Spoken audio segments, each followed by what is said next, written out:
What's going on, everyone?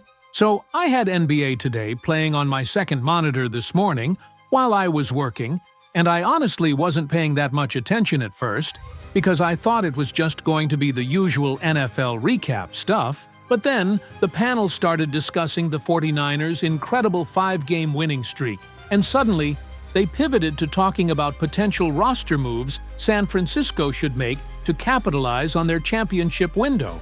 And that's when Chris Olave's name came up. I literally stopped what I was doing and turned up the volume because this was not a conversation I was expecting to hear on an NBA show, but they were going deep into the football side of things, and the more they talked about it, the more it made sense.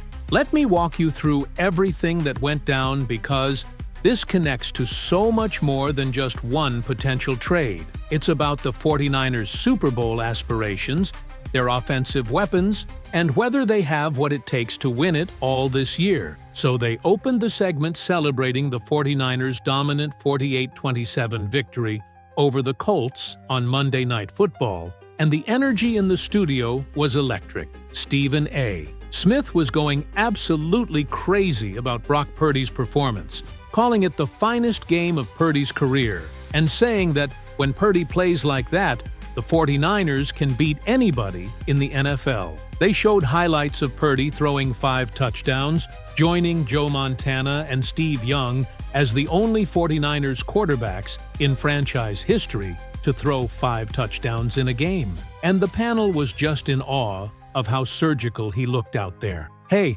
what's up, everyone? Before we dive in, I need 1 second of your time. That like button right there.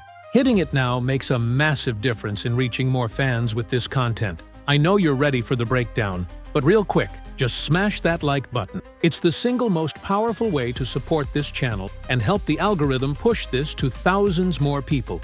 Every like matters, so do me that favor right now. Malika Andrews was breaking down the stats. 25 of 34 completions, 295 yards, 5 touchdowns, and 1 pick, with a completion percentage over expected of plus 12.8%. They showed his throwing chart, and he was completing passes from sideline to sideline at all 3 levels of the field, just picking apart the Colts' defense at will. Shannon Sharp jumped in, talking about how a lot of those touchdowns came on out routes. But this was a complete Brock Purdy game, where he passed the eye test from both a statistical and visual standpoint. Shannon was saying this was one of the best games any quarterback has had in the NFL this entire year. But here's where the conversation got interesting. Mad Dog Russo brought up how people are going to dismiss this performance because it came against the Indianapolis Colts. But he was defending Purdy by pointing out that the Colts have actually been a pretty solid defense this year from a scoring perspective. Yeah, they were without some key defensive backs, but this was still a team fighting for a playoff berth. And Purdy went on the road against a desperate opponent and put together one of the finest performances of his career. Mad Dog was emphatic that Purdy was in total command, throwing with touch and anticipation, creating explosive plays, and being uber efficient throughout the game. Stephen A. mentioned that Purdy said after the game that Kyle Shanahan was in his bag with how he was calling and designing the offense, and when both the quarterback and the play caller are clicking like that, it creates this unstoppable force that's incredibly difficult for defenses to handle. The panel was discussing how when Brock Purdy plays like this, the 49ers can legitimately contend with anybody in the NFC, and that includes the top teams like the Seahawks and the Bears. Then they started getting into the broader context of the 49ers season, and this is where I really started paying close attention. Malika was talking about how this is an 11-4 record with 2 games left in what was supposed to be a reset and hybrid rebuilding year for San Francisco. They're eating $13 million in dead money in 2025. Brock Purdy missed 8 games this season, and backup Mac Jones stepped up and went 5-3 in those 8 starts. Nick Bosa is out for the season with a torn ACL. Fred Warner is done with an ankle injury, and yet this team is still winning at an elite level. Shannon was making this passionate argument about how this has been an organizational win from top to bottom, from ownership to the front office to the coaching staff to the roster construction. The 49ers have overcome so much adversity this season, and the fact that they're 11-4 and one of the hottest teams in the NFL is a testament to their depth, their coaching, and their culture. But then he posed this question that really got the conversation going. What if the 49ers could add another piece to make this championship run even more realistic? That's when Chris Olave's name entered the discussion. And honestly, I was shocked because I hadn't heard any rumors connecting him to San Francisco. But the way the panel broke it down, it started making more and more sense. Stephen A. led off by talking about how the 49ers have been dealing with significant injuries at the wide receiver position throughout the 2025 season. Guys like Jawan Jennings and Ricky Pearsall have spent time on the injury report, and while Jennings has been absolutely balling lately with 7 touchdowns over his last 5 games, depth at receiver is still a concern. Mad Dog brought up how Brandon Ayuk keeps getting in trouble. Apparently, TMZ reported he's being investigated for speeding past Levi's Stadium, which is just a weird distraction the team doesn't need. Ricky Pearsall didn't even play last night against the Colts. The 49ers have had players in and out of the lineup at receiver all season, and while guys like George Kittle and Christian McCaffrey can carry the passing game to an extent, you need reliable weapons on the outside to really maximize what this offense can be. This is where the Chris Olave conversation really took off. Shannon started breaking down Olave's profile and why he'd be such a perfect fit for Kyle Shanahan's system. Olave is only 25 years old, which means he's in his prime and has years of elite production ahead of him. He's a versatile wide receiver who's known for his ability to create separation, run crisp routes, and be a deep threat down the field. Those are exactly the characteristics that thrive in Shanahan's offense, where timing, route running, and creating space are so crucial. Malika pulled up Olave's stats from his first 2 seasons in the NFL, where he surpassed 1,000 receiving yards in both years, showing that he's already demonstrated elite-level potential. The panel was discussing how adding a young, proven receiver like Olave would give the 49ers both an immediate upgrade and a long-term investment for the future of the franchise. When you're talking about building a sustainable championship contender, having a 25-year-old Pro Bowl caliber receiver under team control is exactly the kind of asset you want. Stephen A. went off on this tangent about how the 49ers are clearly in win-now mode with the roster they've constructed. You've got Christian McCaffrey, one of the best running backs in football, but he's not getting any younger, and his injury history is concerning. You've got George Kittle, an all-world tight end who's been absolutely phenomenal lately with 6 touchdowns in his last 8 games, but he's also dealt with injuries throughout his career. You've got Trent Williams protecting the blind side, but he's in the twilight of his career. The window to win with this core is open right now, and the 49ers need to be aggressive in maximizing their championship chances. Mad Dog made this really insightful point about how the 49ers offense has been absolutely electric lately, putting up 440 yards of total offense against the Colts, averaging 6.7 yards per play, with 295 passing yards and 145 rushing yards. The offensive line has been much improved. Brock Purdy is playing at an elite level. George Kittle is playing all-world football, and they're getting contributions from everywhere. This already looks like one of the best offenses in the NFC, but imagine adding Chris Olave to that mix. Suddenly you have another dynamic playmaker who can stretch the field vertically, work the intermediate routes, and create after the catch. The panel started getting really animated, discussing potential formations and play designs with Olave in the offense. Shannon was talking about how you could line up Olave on one side, Jawan Jennings on the other, George Kittle in the slot or in line, and Christian McCaffrey in the backfield, and defenses would have absolutely no idea who to prioritize. Every single one of those guys is a legitimate threat to score on any given play, and Kyle Shanahan's creativity in scheming guys open would reach another level with that kind of talent to work with. Stephen A. brought up an interesting comparison, saying that the 49ers' current receiving core is good, but not great compared to some of their championship teams from the past. He mentioned how even in 2023, when they had Brandon Ayuk and Deebo Samuel healthy, there were still questions about whether they had enough firepower on the outside to consistently beat elite defenses in the playoff. Adding Chris Olave would eliminate any doubt about the receiving core being a weakness and would actually turn it into a strength. But then they pivoted to discussing the defense, and this is where the conversation got more sobering. Malika was talking about how Robert Saleh's defense continues to be a major concern for the 49ers. They got filleted at times by 44-year-old Philip Rivers, who hadn't played since 2020 before last week. The panel was genuinely worried about what's going to happen when the 49ers have to face the Chicago Bears and their dynamic offense led by offensive coordinator Ben Johnson and quarterback Caleb Williams. Mad Dog broke down the biggest issue, which is that the 49ers are incapable of generating a consistent pass rush since Nick Bosa went down with injury. They've been one of the worst pass-rushing units in the NFL without Bosa, and when you can't pressure the quarterback, mobile QBs like Caleb Williams can have a field day. They can drop back, go through their progressions, and pick apart the secondary because there's no fear of being under siege. Shannon was making this point about how it's unfair to ask the secondary to hold up for so long when the defensive line can't get home. Even Philip Rivers, who's clearly not mobile and doesn't have much of an arm anymore, was able to throw for almost 300 yards against this 49ers defense. He had more passing yards in the first quarter against San Francisco than he did in his entire game against Seattle the previous week. The first two drives, the Colts racked up 137 yards and 2 touchdowns, and Rivers went 23-35 for 277 yards, 2 touchdowns, and a pick. But Stephen A. provided some context and a more optimistic spin, talking about how the 49ers made excellent in-game adjustments after those first 2 drives.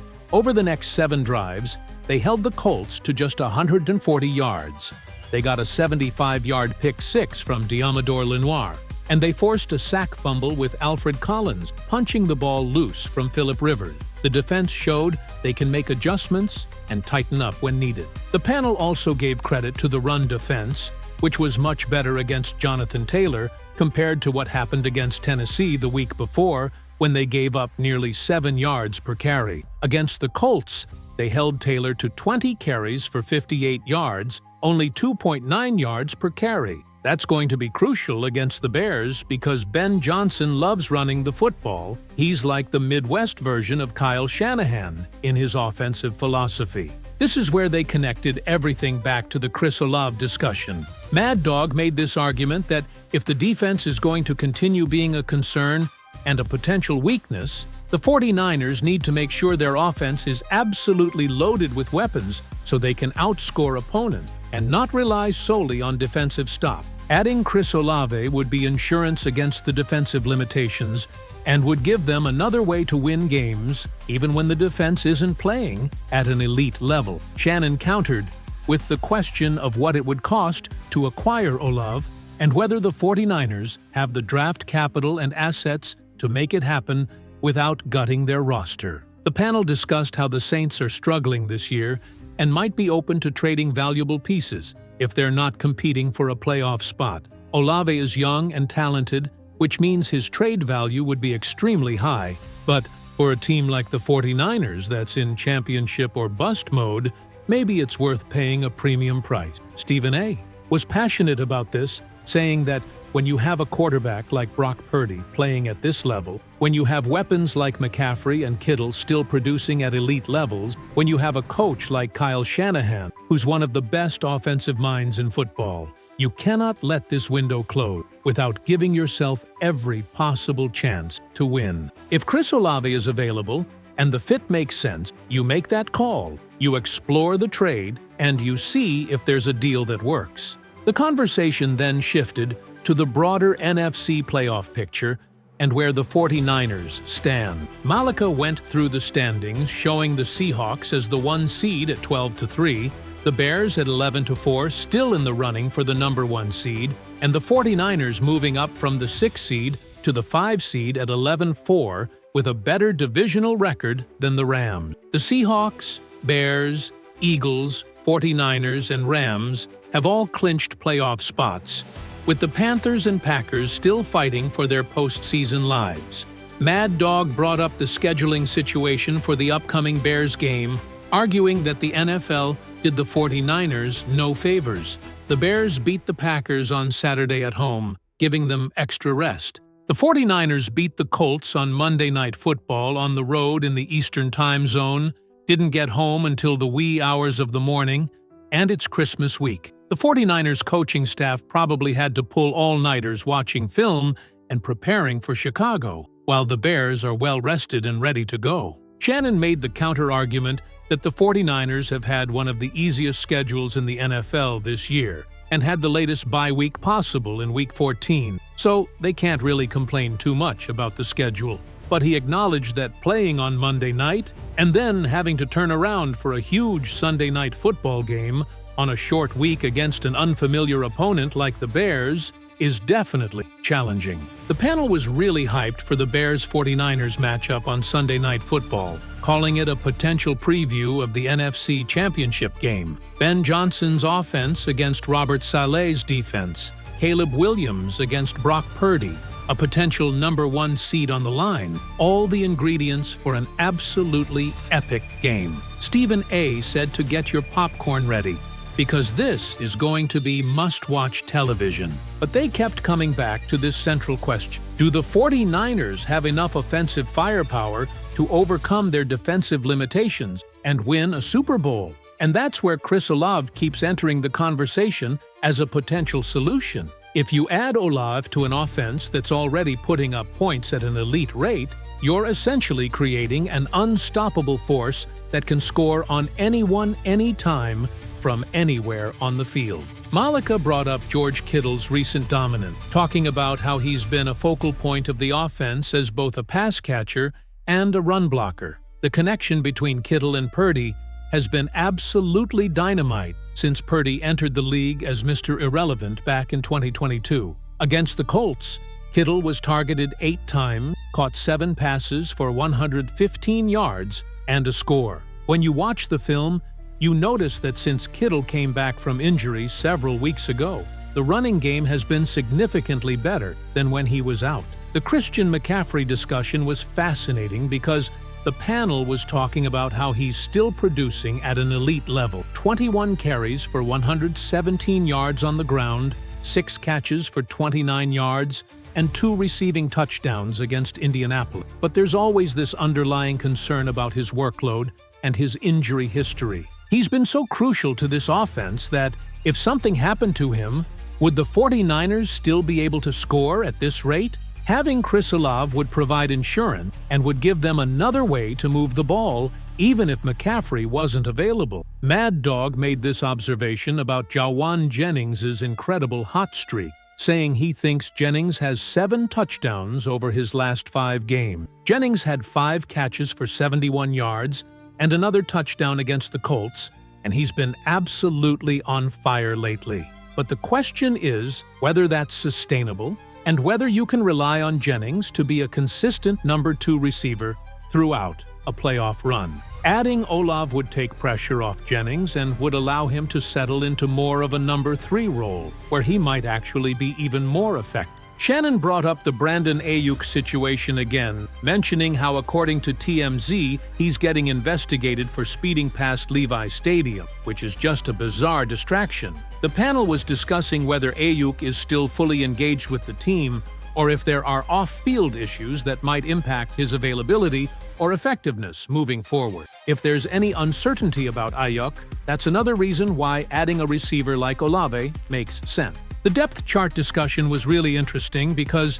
they started mapping out what the 49ers receiver room would look like with Chris Olave. You'd potentially have Olave as your #1, Jawan Jennings as your #2 or 3, Brandon Ayuk when he's available and focused, Ricky Pearsall providing depth, and then George Kittle and Christian McCaffrey as your pass-catching weapons out of the backfield and tight end position. That's an absolutely stacked offensive roster that gives Kyle Shanahan unlimited options in terms of formations play designs, and matchup advantages. Stephen A. went on this passionate monologue about how the 49ers need to be asking themselves one question: what gives us the best chance to win Super Bowl 60? Which happens to be at Levi's Stadium. Playing in a Super Bowl at your home stadium is a once-in-a-lifetime opportunity, and the 49ers need to do everything in their power to make sure they're the team representing the NFC in that game. If adding Chris Olave increases those odds even by 5 or 10%,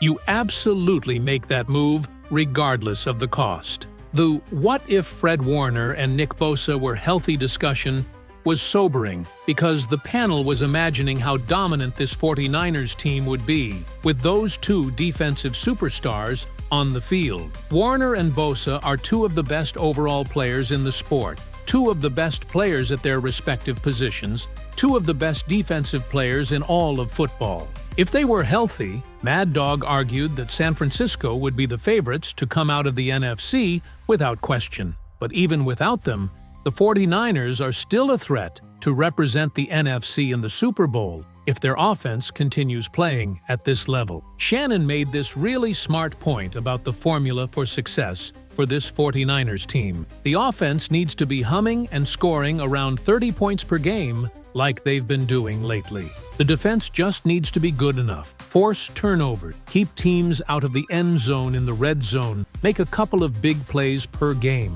They don't need the defense to be elite. They just need it to be competent and opportunistic. Against the Colts, they got the Diamador Lenoir pick 6 and the fumble on special teams. And those kinds of plays can swing games even when the defense isn't dominant for all 4 quarters. The offensive statistics from the Colts game were staggering when you look at them holistically. The 49ers put up 440 yards of total offense at 6.7 yards per play. They had 295 passing yards and 145 rushing yards. Early in the game, they were averaging 6 to 7 yards per carry, and they finished at 4.7 yards per carry for the game. They only had 1 turnover, and it came late when Kendrick Bourne took the blame for it, though Purdy's throw was admittedly a little high. The 49ers even won time of possession, which is crucial against good teams because it keeps your defense fresh and limits the opponent's opportunity. Malika brought up how all the stars for the 49ers starred against Indianapolis. Robert Saleh made good coaching adjustments on defense. Brock Purdy was sensational at quarterback. Christian McCaffrey got it done on the ground and through the air. George Kittle was dominant. The key cogs of this offense, Jennings, Kittle, McCaffrey, Purdy, carried the team. And if you add Chris Olave to that group, you're looking at maybe the best offensive unit Kyle Shanahan has ever fielded. Stephen A. made the comparison to the 2023 49ers team that was maybe more star-studded on paper, but he argued that the current quarterback play from Purdy is actually better than what they had then because of the maturation process he's gone through. Purdy is making better decisions, showing more poise under pressure, and elevating everyone around him in ways that even a more talented roster couldn't compensate for if the quarterback wasn't playing at this level. The George Kittle injury update was crucial to discuss because obviously he plays such a massive role in the aforementioned offense. Kittle said after the game that he doesn't think he has a high ankle sprain, which is huge news. If it was a high ankle sprain, he could miss multiple weeks and would almost certainly be out for the Bears game. He thinks he has a low ankle sprain, which is much more manageable. He said he thought the injury happened in the second quarter when he got hip drop tackled, though the panel thought the visible hip drop tackle everyone saw happened in the third quarter. Maybe Kittle got it mixed up because he's so intense and involved in the game. The short week concern for the Bears game is real because the 49ers didn't get home until the wee hours of the morning.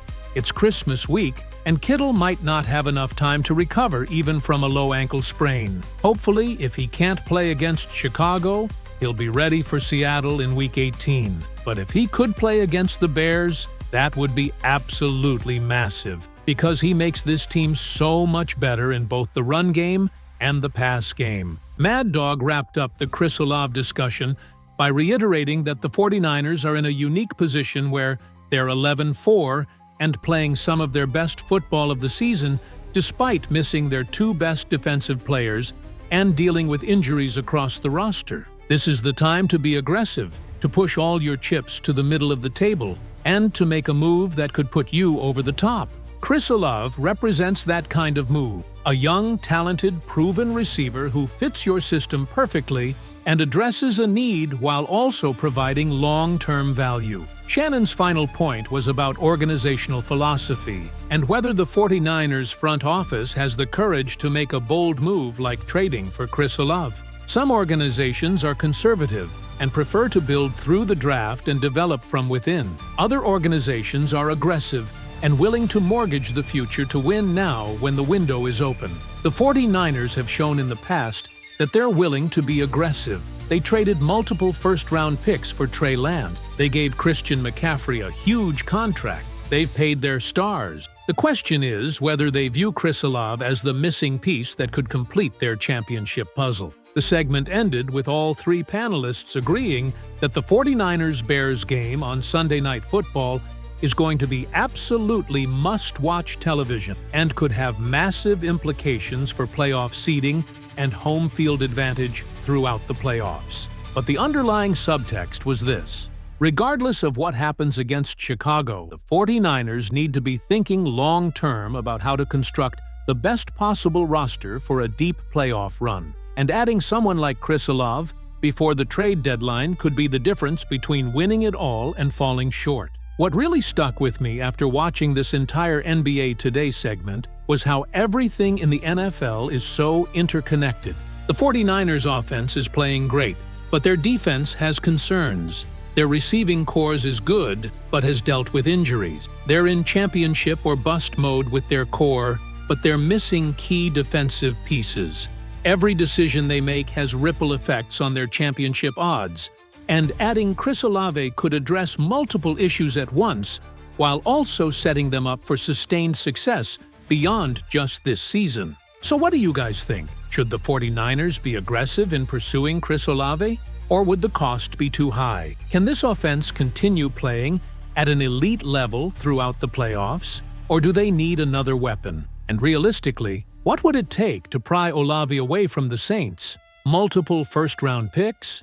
Young players, or some combination of both? Let me know in the comments, because after watching NBA Today break all this down, I'm way more convinced that the 49ers should at least explore this possibility, even if it ends up not working out. Because when you have a championship window open like this, you can't afford to be passive.